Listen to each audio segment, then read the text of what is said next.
বটগাছের বীজ রোপণ করেছিল।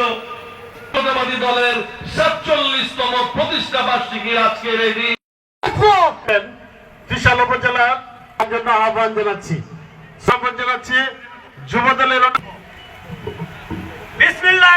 অন্যতম সদস্য আরো উপস্থিত আছেন বিভিন্ন ত্রিশাল উপজেলা সংগ্রামী নেতৃবৃন্দ।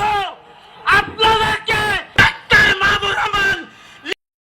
প্রিয় ভাইরা, দেশের সর্ববৃহৎ দল হিসাবে তার নিজের অবস্থান থেকে ৫ই আগস্ট গত বছর পর থেকে প্রমুখ ষড়যন্ত্র সবকিছু রুখে দিয়ে বাংলাদেশের মানুষের মন জয় করে আজকে একটা জায়গায় নিয়ে গেছে বাংলাদেশকে। ভাইরা আমার, তো বিশেষভাবে আন্দোলন এবং আন্দোলন পরবর্তী ৫ই আগস্টের পর থেকে সারা বাংলাদেশকে অত্যন্ত সুচারুরূপে নেতৃত্ব দিয়ে আজকে বাংলাদেশকে একটা গণতান্ত্রিক পরিবেশের দিকে এগিয়ে নিয়ে যাচ্ছে। ভাইরা আমার, আমরা দেখেছি, আমরা দেখতে পাচ্ছি এই ষড়যন্ত্র ভেদ করে আশার আলো এর মধ্যে পড়ে এই বাংলাদেশের মানুষ অথবা বাংলাদেশ জাতীয়তাবাদী দল কখনোই তাদের কাঙ্ক্ষিত এবং অভিষ্ট লক্ষ্যে পৌঁছানোর রাস্তা থেকে সরে দাঁড়াবে না।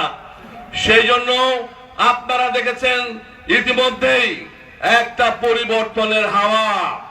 এই পরিবর্তনে আমাদের সুযোগ্য এই দলের নেতৃবৃন্দ তাদের অক্লান্ত পরিশ্রম আজকে সকল সংস্কারের মূলে এই বিএনপি ঘোষিত, তারেক রহমান ঘোষিত ৩১ দফা কর্মসূচি আজকে সংস্কারের মূল চাবিকাঠি হয়েছে।